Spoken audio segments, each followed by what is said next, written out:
Olá, tudo bem? Meu nome é Daiane Ciarroque e hoje eu vou falar para vocês um pouquinho sobre a dança esportiva, direto aí dos bailes europeus para as pistas de dança aqui do Brasil, Então, eu queria muito que vocês conhecessem um pouquinho mais sobre essa modalidade que já me encanta e eu comecei a praticar em 2007.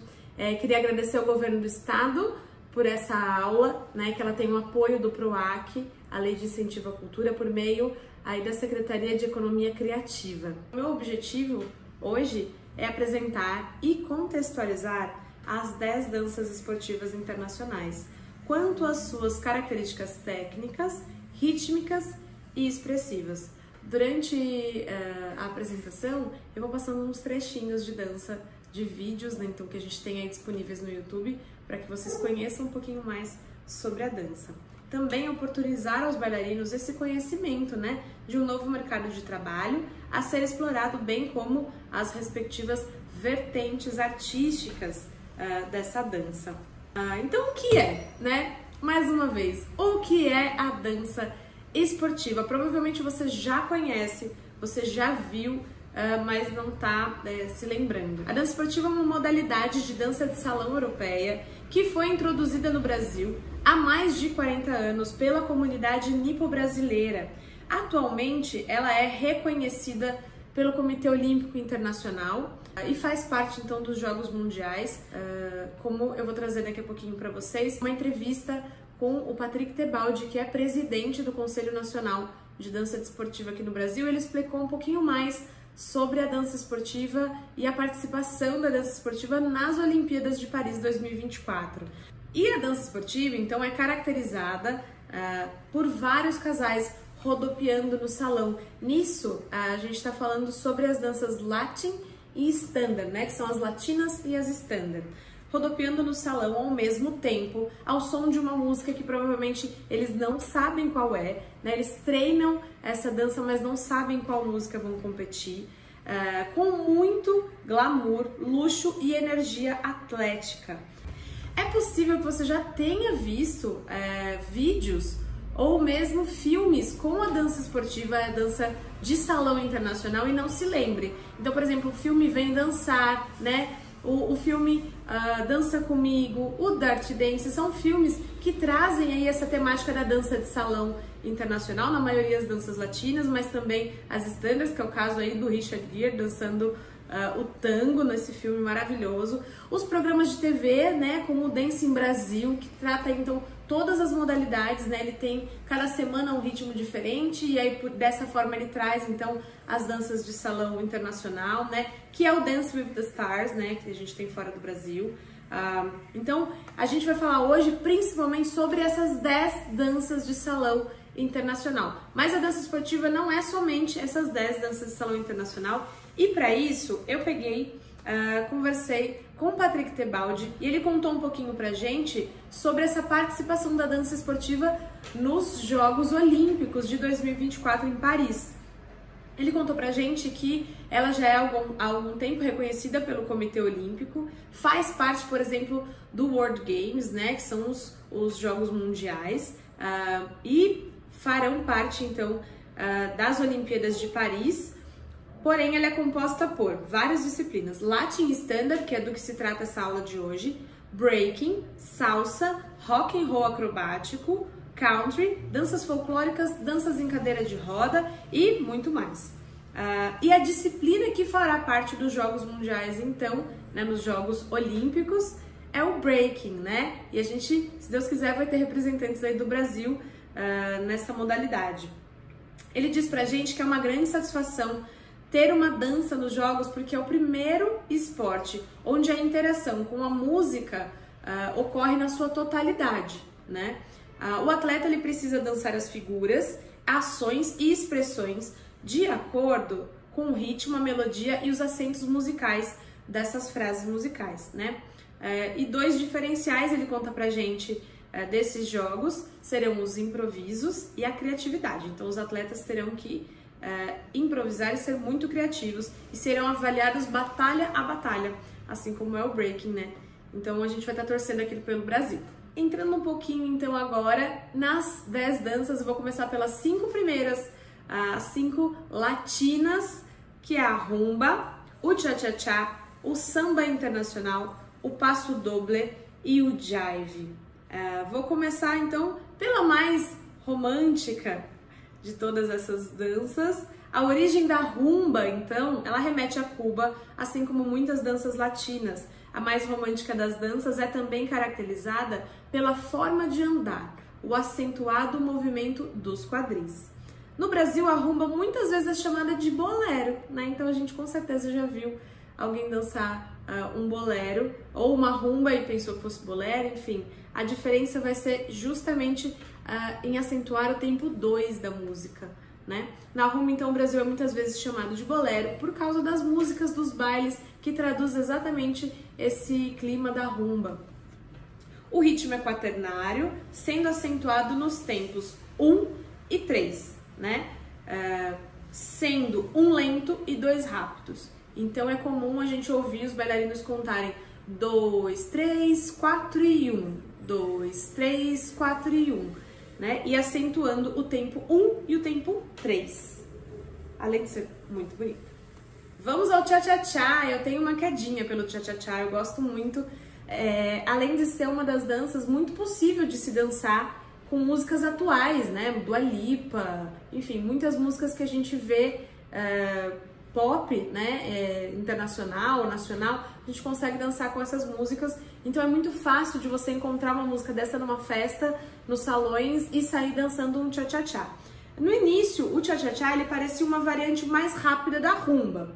Porém, ele assimilou aí, como eu disse, o disco e a beat, né? Por isso foi tão praticada nas pistas de dança e é assim nas festas até hoje. Assim como a rumba tem o ritmo quaternário, com acento no primeiro tempo. Então a gente vai ver 1, 2, 3, 4 e 1, 2, 3, 4 e 1.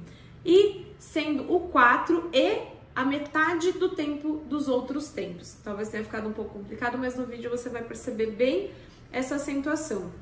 Ela é mais divertida, provavelmente, dessas danças e descontraída, e a gente percebe a diferença do cha-cha-cha para rumba logo nesse momento, porque o passo lateral da rumba é substituído por um chassé, né, que a gente chama de cha-cha-cha, né, e ele é bem marcado pela música. Vamos agora ao samba, que não é o samba brasileiro, mas também não deixa de ter sido inspirado nele, né? A origem do samba internacional, então, ela vem aí das comunidades africanas e os cultos no Brasil, lá no século XVIII, e ela se popularizou, então, na Europa nessa época. O samba internacional, por sua vez, se difere muito do samba praticado no Brasil de muitas formas, né?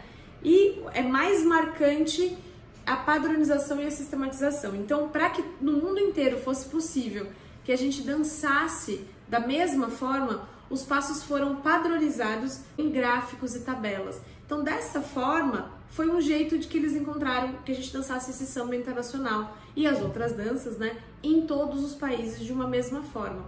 Então, isso é a principal diferença do nosso samba brasileiro, porque a gente tem aqui a nossa apropriação, né, a nossa forma de fazer o nosso samba, a nossa cultura, e faz isso muito bem, né? Então, a gente não tem exatamente essa sistematização do samba de gafieiro, do samba no pé, para que a gente possa mostrar, assim, como o samba internacional fez, que fosse praticado da mesma forma no Brasil todo. A gente tem diferenças culturais ao redor do Brasil, conforme a gente vai viajando. A leveza e o bom humor e a ousadia são fundamentais também no samba internacional. Então, essa é uma semelhança, né? O ritmo binário também, e o andamento da música é rápido, entre 50 e 54 passos por minuto. E um movimento muito importante é o bounce, que é uma particularidade, né, do samba internacional. E ele acontece sempre no movimento 1 e 2, 1 e 2, né? E é um movimento de quadril bem acentuado. Vamos agora ao passo doble. Essa dança é muito bonita, né? E ela tem uma origem espanhola, que era reservada principalmente às apresentações de palco, até que começou a fazer parte então do Programa Mundial de Dança. A música é uma marcha que lembra, né, o flamenco. O compasso é binário, com o primeiro tempo sempre acentuado, e o andamento da música é entre 58 a 62 compassos por minuto. A coreografia representa as touradas. E aí é importante a gente colocar, né, que dentro dessa questão cultural, a pessoa que está conduzindo geralmente faz aí a vez do toureiro, né, e a pessoa que está sendo conduzida a vez da capa. Então é, na verdade, uma dança entre o toureiro e a capa. Os movimentos exigem o tônus máximo, e movimentos curtos, rápidos e os joelhos sempre semiflexionados. É uma dança muito bonita, muito rápida e bem explosiva. O ataque, como é chamado esse passo que a gente vê bastante no vídeo, é o nome dado ao primeiro tempo da frase musical, né? O ataque ou chamada também a gente encontra na literatura, quando o pé pisa todo no chão de uma forma enérgica. Então realmente é uma batida do pé no lugar, esse movimento de ataque.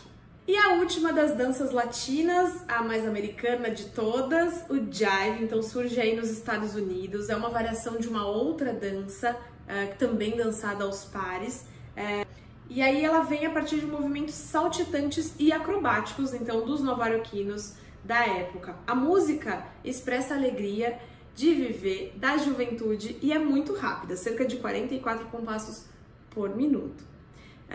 O compasso é quaternário e com muitas variantes para acentuação. Então a gente pode variar e acentuar no movimento 1 e 3, nos movimentos 3 e 4, ou mesmo nos todos os 4 tempos da música a gente pode acentuar.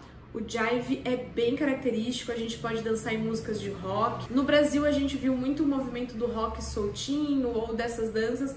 Geralmente a gente pode dançar um jive nessas músicas de rock. Agora a gente vai para as danças standard, as clássicas também. A gente costuma ver aqueles vestidões bem compridos, a pose bem clássica, uma postura muito firme e muito bonita em todas as danças standard. São elas valsa inglesa, valsa vienense, slow fox, quick step, tango internacional. Vamos começar pela valsa inglesa, que também na literatura é encontrada como slow waltz, ou valsa lenta. E prazer, leveza e uma leveza suspensa no ar, né? Então prazer, leveza suspensa no ar e sensualidade aristocrática representam muito bem essa dança.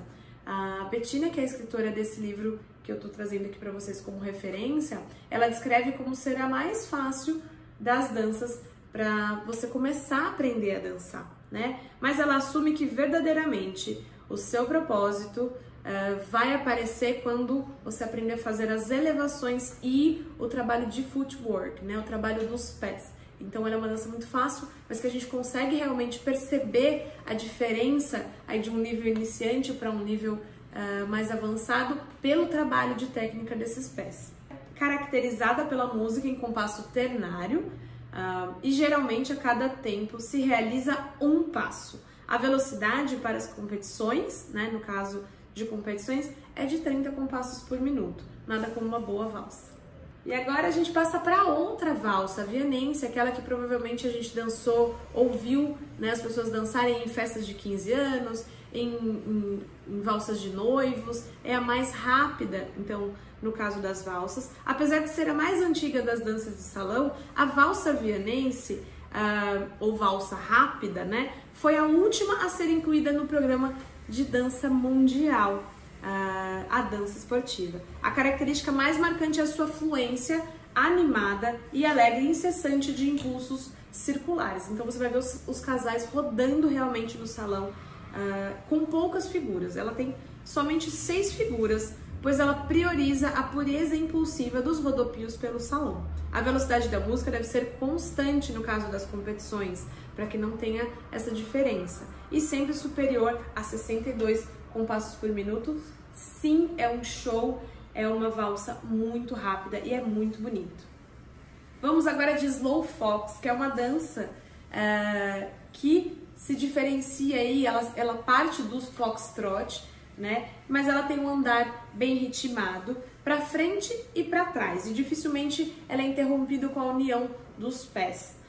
Por isso, talvez ela seja a mais difícil das danças a se aprender, apesar dos passos não serem complicados, mas esse trabalho de pés necessita muita prática, né? E também é geralmente iniciada depois de algum tempo das outras danças. A música deve ter entre 28 e 34 compassos por minuto, ser fluida e dinâmica, mas muito controlada, fazendo parecer que a gente está dançando sobre as nuvens. Muitas das figuras são as mesmas da valsa inglesa, porém sem unir os pés nesse terceiro tempo.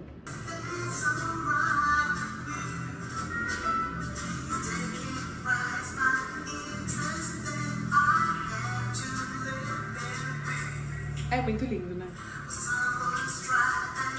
Tô mostrando pra vocês o casal Marcos Pena e Carla Lazázera. Eles são meus amigos e cederam esse vídeo para mostrar aqui pra vocês um pouquinho de como é um Slow Fox dançado aqui num show do Brasil. Vamos agora ao Quick Step, essa dança que eu adoro. Ela também veio, assim como o Slow Fox, ela é uma variação do Foxtrot, caracterizado pela passagem, mais uma vez, sem a união dos pés. No entanto, os músicos foram acelerando cada vez mais essa música para compor o Charleston, que também é uma dança bem característica aí americana. E aí não era mais possível dançar o Fox, né? Então era impossível a gente dançar o Foxtrot de tão acelerado. A gente passou então a ter esse Quick Step, que passa a integrar também o Programa Mundial de Dança. O compasso é quaternário, acentuado no primeiro e no terceiro tempo. O passo lento se estende por 2 tempos e é bem comum a gente perceber as pessoas contando slow, quick, quick, slow, quick, quick, slow. Então sempre o slow são 2 tempos e o quick 1. Nas competições hoje em dia ele é muito caracterizado por movimentos de saltos. Principalmente nos níveis mais avançados, o que a gente mais vê são as pessoas saltando ao invés de andar. Então é muito bonito e muito enérgico. A postura e a técnica dos pés também se assemelham às outras danças até o momento. É a mesma postura fechada e em abraço fechado, e a mesma postura com trabalho de pés. O tango internacional agora. A gente vai para a última das 10 danças, e uma das mais bonitas também. E o tango, ele tem uma longa história de adaptações e até mesmo de proibições, né? Ele vai fazer parte aí da história do tango, até ele realmente fazer parte do Programa Mundial de Dança e fazer parte das competições internacionais, mas tornando ele diferente do tango argentino, assim como aconteceu com o samba do Brasil. O tango internacional, padronizado, né, pelo estilo inglês, ele é tocado em compasso quaternário, com 33 compassos por minuto, sendo ação e pausa e solavancos, muito marcados com movimentos de cabeça também para acentuar essa diferença dos movimentos, dos tempos. Ela se difere de outras danças agora na postura e na forma de caminhar, um pouco mais rasteiro, a posição das mãos também muda nas costas.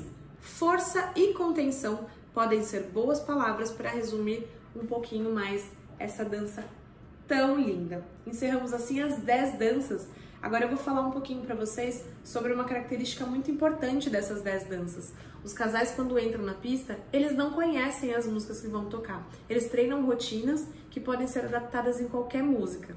Isso também é uma boa forma de praticar e poder dançar, então, nas festas, nos bailes, né? Porque se você não sabe a música que vai tocar, você pode dançar em qualquer música. Diferencia, por exemplo, de você montar uma coreografia específica para aquela música, para aquele show, né? Como é muito comum a gente ver no balé, no jazz e em outras danças. Vamos falar um pouquinho agora sobre os formatos dessas competições e apresentações. É muito comum a gente ver cavalheiros e damas, né? Hoje em dia a gente chama esses cavalheiros e damas de follow e leader, né? Então quem está seguindo é o follow e quem está sendo liderado, quem está sendo conduzido, então o líder. As referências a gente encontra bastante agora essa nova forma de se falar, não somente damas e cavalheiros, até porque temos cavalheiros dançando com cavalheiros e damas dançando com damas na competição sem sexo. É uma competição muito legal, muito divertida, onde pares do mesmo gênero podem dançar juntos. Dentro dessas competições a gente também tem as competições de solo, onde uma pessoa dança sozinha, também diferença de gênero, no caso competem separados. Conjuntos de solos, que costumam ser grandes shows, assim como os conjuntos de duplas. Nesse caso, as coreografias geralmente são ensaiadas numa música específica e não fica no modo aleatório de músicas. Uma competição e também apresentação que ganhou espaço aqui no Brasil é a competição Showcase, onde você realmente ensaia uma coreografia e apresenta ela num palco ou num salão, né?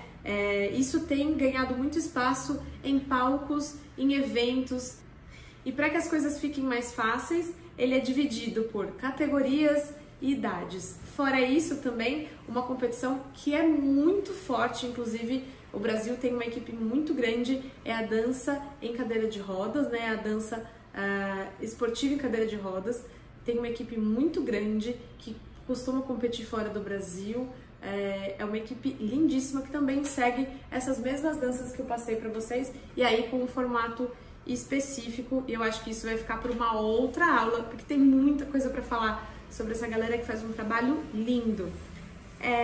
Existe um próprio sistema de arbitragem, que é o Judging System, e ele vai competir, segundo o nosso William Yashiro, o Judging System ele tem 4 olhares para essa dança, né? Então é uma forma de você isentar da opinião própria daquela pessoa que está avaliando, e ele vai avaliar movimento, a música, técnica principalmente, a parte de partners, né, de condução, a parte de interação entre o casal e também da apresentação como um todo. Conforme vai subindo o nível, vai aumentando a quantidade de coisas que são avaliadas. Mas para falar sobre o sistema de arbitragem, a gente vai guardar essa aula para um outro dia, porque ele é muito, muito complexo, mas muito interessante. Ajudaria muito em outras danças também aqui no Brasil. E nada mais justo do que falar um pouquinho sobre a justificativa do porquê trazer esse trabalho para vocês. O mercado de trabalho dos bailarinos tem se aberto muito a muitas possibilidades.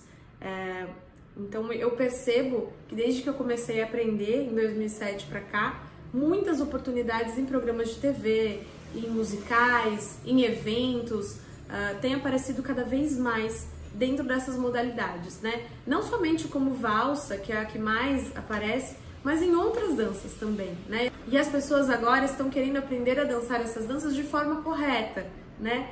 Então procuram profissionais ou para aprender ou realmente para praticar.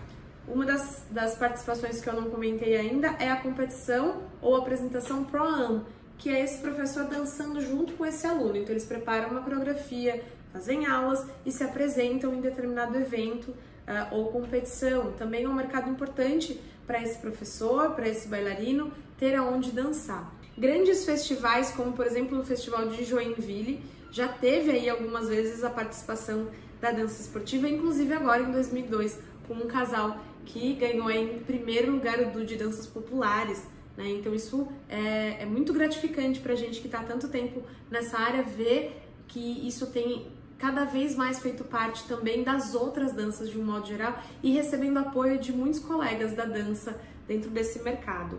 O Enredança em Jundiaí, né, agora em 2022, foi o primeiro festival a ter uma categoria no seu programa oficial, né? Inclusive o casal que ganhou melhor DU, né, a melhor coreografia infanto-juvenil foi um DU de dança esportiva e foi lindíssimo. Nossas crianças participando, então, na primeira categoria incluída, então, no caso da dança esportiva dentro de um festival tradicional.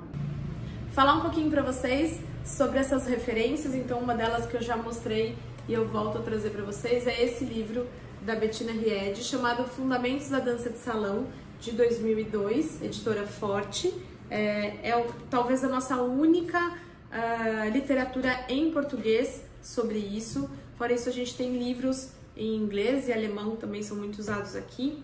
Um site que é a nossa referência sempre vai ser o Conselho Nacional de Dança Desportiva, o cndd.org, também está aqui nos links abaixo para vocês. O WDSF, que é o World Dance Sport Federation, né, que também aí é a organização mundial que trata um pouquinho mais sobre isso, é uma referência importante.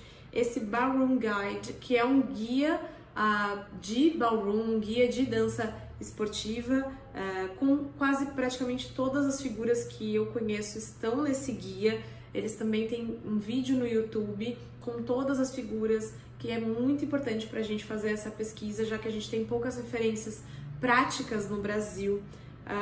falar também para vocês sobre algumas escolas tradicionais aqui no Brasil. Eu tenho um orgulho de conhecer a Bettina, pessoalmente foi a minha professora, mas também Márcia Fuji, ali no bairro da Liberdade. Como eu disse para vocês, a comunidade nipo-brasileira sempre fez parte, então, aí da dança esportiva, e até hoje ainda temos essa escola da Márcia Fuji, com a gente tem grande apoio e sempre pode contar com ela, né, Marcinha, entre tantos outros talentos, que eu acredito que no site do CNBB você vai encontrar uma lista de escolas e professores, se você quiser conhecer um pouquinho mais. Muito bem, essa foi a nossa aula, eu espero que vocês tenham gostado. Eu ficaria aqui o dia todo falando sobre isso. Eu gosto muito, né? Eu tenho o privilégio de poder trabalhar com uma coisa que eu gosto muito de praticar, né? Eu sou professora, dou aula disso, eu tenho alunos envolvidos com isso, mas também gosto de pensar que a dança esportiva não é só uma modalidade de sala de aula, é uma modalidade que foi feita para se dançar. Então, ela é dançada nos salões, ela é dançada nas festas, dançada nos festivais de dança, é dançada em competições. Então é muito importante que a gente entenda que esse mercado, ele também se abre aí para esse bailarino, para esse atleta, que ele conheça essa modalidade, mas também para as pessoas, né, de modo geral, poderem dançar quando ouvir uma música, um tchá-tchá-tchá, ouvir uma valsa, saberem dançar essa valsa. Uma curiosidade para vocês, eu tenho muitos alunos que me procuram sobre valsa de formatura, valsa de 15 anos, valsa de noivos, e eu tenho então aí a honra de poder ensinar a verdadeira valsa, né? Uma forma de dançar a valsa que está nos livros, a valsa que me foi ensinada pela Bettina e tem sido dançada em qualquer lugar do mundo da mesma forma. Isso é muito importante, é uma forma também da gente trocar a cultura com outros lugares.